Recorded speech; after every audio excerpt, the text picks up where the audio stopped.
The Wizard of Oz, Pink Floyd, and the Flaming Lips. You put these three things together, what do you get? Nothing, I guess just some really nice music.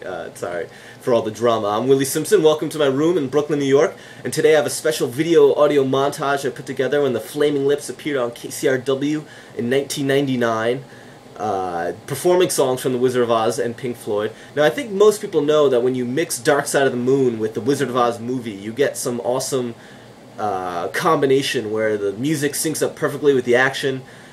I actually had a film professor who was an expert on The Wizard of Oz at Rutgers, and she'd never heard this before, and I gave it to her, and she was pretty blown away.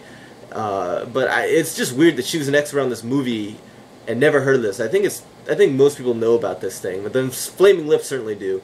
And Wayne Coyne is about to take you through his whole explanation as to why it all makes sense. And I won't try to explain, I'll let him do it. And I was just going to post these clips straight from YouTube and not have this whole silly introduction by me. But no one has done it before, so I guess for the first time on YouTube you get all the clips from the performance together at once. You're welcome. So enjoy.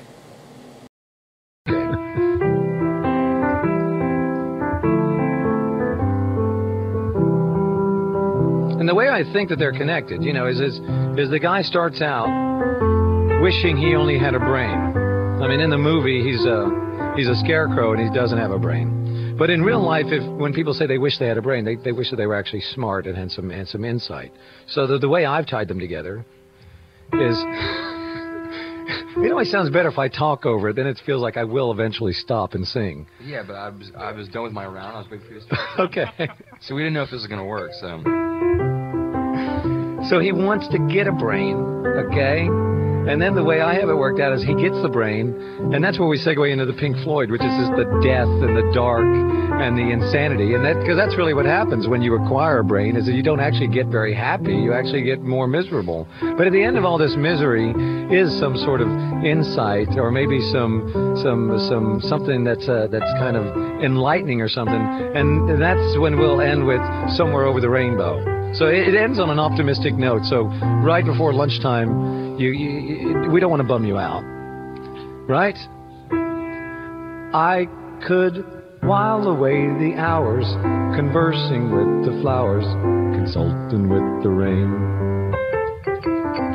And my head I'd be scratching while my thoughts were busy hatching if I only had a brain.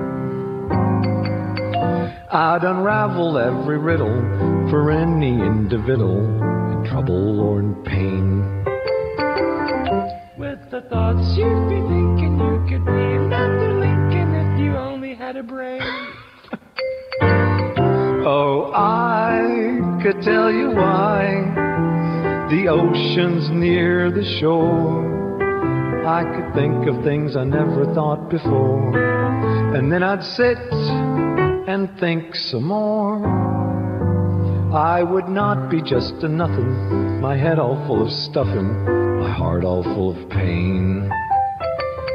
I would laugh and be merry, life would be a ding-a-dairy if I only had a brain.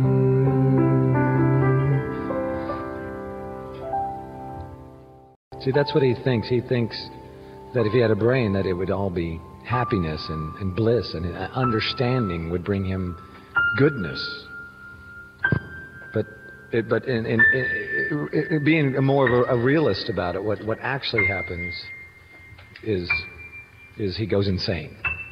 Now that wouldn't fit in very well with the Wizard of Oz thing that they were doing, but in our world it does.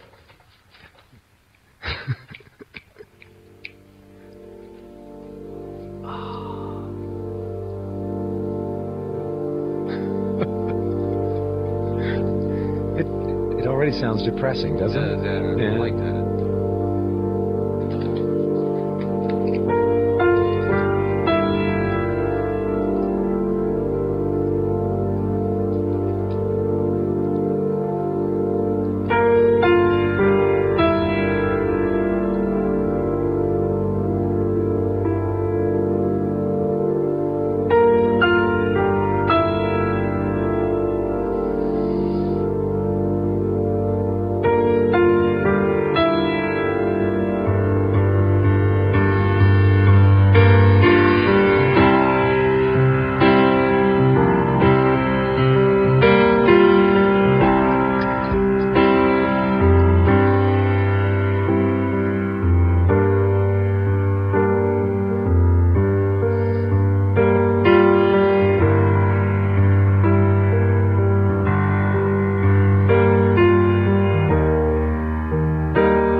that hints at that anguish and that insanity and all that. And then I suppose what people do is, you know, once they've acquired this brain that seems to do nothing but torture them, they use their brain to sort of work through the torture and hopefully at the end of it find some sort of happiness and enlightenment. So in the last minute and a half before we go, we'll leave them with a little bit of something optimistic. Right? Come on.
Someday I'll wish upon a star and wake up where the clouds are far behind me, where troubles melt like lemon drops way above the chimney tops. That's where you'll find me. Someday